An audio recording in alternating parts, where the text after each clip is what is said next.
జమ్ము ఏది అయినా ట్రై చెయ్యి ఆచి చికెన్ మసాలా. ఆచి చికెన్ మసాలా.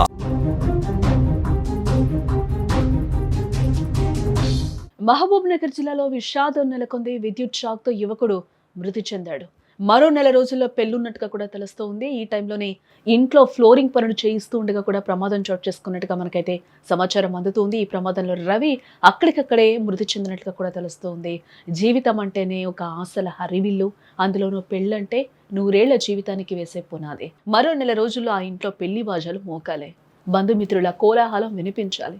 కొత్త కోడలి రాకతో ఆ ఇల్లు కళకళలాడాలి. కానీ విధి వక్రించింది. పెళ్లిపీటలు ఎక్కాల్సిన ఆ యువకుడు అనంత లోకాలకు వెళ్ళిపోయిన విషాద ఘటన మహబూబ్ నగర్ జిల్లా పోల్కంపల్లిలో చోటు చేసుకుందని చెప్పుకోవచ్చు. మహబూబ్ నగర్ జిల్లా మూసాపేట మండలం పోల్కంపల్లికి చెందిన పాపమ్మ భర్త బుడ్డన్న 20 ఏళ్ల క్రితం మరణించడం జరిగింది. ఆమెకు 3 సంతానం కాగా 2 కుమార్తెలు, 1 కుమారుణ్ణి ఆమె పోషించి పెద్ద చేశారు. కుమార్తెలకు వివాహాలు జరగగా కుమారుడు రవికుమార్ కు ఇటీవల పెళ్లి కుదిరినట్లు కూడా మనకు తెలుస్తోంది. మార్చిలో వివాహం ఉండడంతో ఇంట్లో ఫ్లోరింగ్ పనులు చేస్తూ ఉండగా రవికుమార్ విద్యుత్ షాక్ గురైనట్లుగా కూడా సమాచారం. వెంటనే జిల్లా ఆసుపత్రికి తరలించగా అప్పటికే మృతి చెందినట్లుగా వైద్యులు కూడా నిర్ధారించడం జరిగింది. అల్లారు ముద్దుగా పెంచుకున్న ఒక్కగానొక్క కుమారుడు పెళ్లి పనుల్లోనే మృతి చెందడంతో తల్లి, సోదరులు, బంధువుల రోదనలు మిన్నంటాయని కూడా చెప్పుకోవచ్చు. మరోపక్క కొడుకు చనిపోయిన బాధలో ఆమె ఆహారం తీసుకోకపోవడంతో మాటలు రాకుండా ఆమె గొంతు కూడా మోగపోయిన సిచ్యువేషన్ నెలకొంది.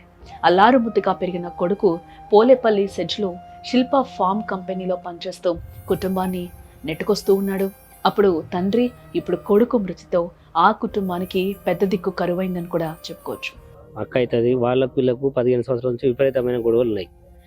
ఏదైతే కరెంట్ షాక్ అంటుండ్రో, కరెంట్ షాక్ నిజంగా చిన్న వైర్, అది ప్రాణం పోయేటంత అయితే తీసేది కాదు. ఒకవేళ కరెంట్ షాక్ తగిలిన కింద పడి ప్రాణం అయితే పోదు.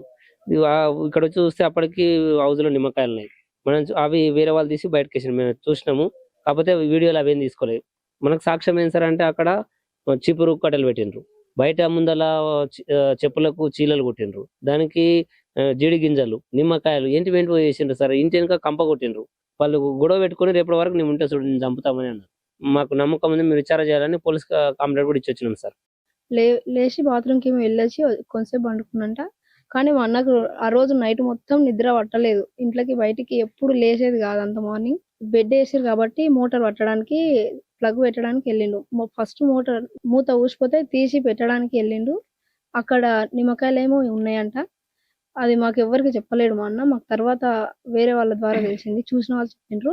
ప్లగ్ పెట్టడానికి వెళ్ళి అని అన్నాడు. మా అమ్మ బయట గిన్నెలు తోముతుంటే మా అమ్మ వెళ్ళింది. మా అమ్మ వెళ్ళి అరవంగానే నేను కూడా వెళ్ళే వరకు గోడ కొరిగి స్పృహ లేకుండా ఉన్నాడు.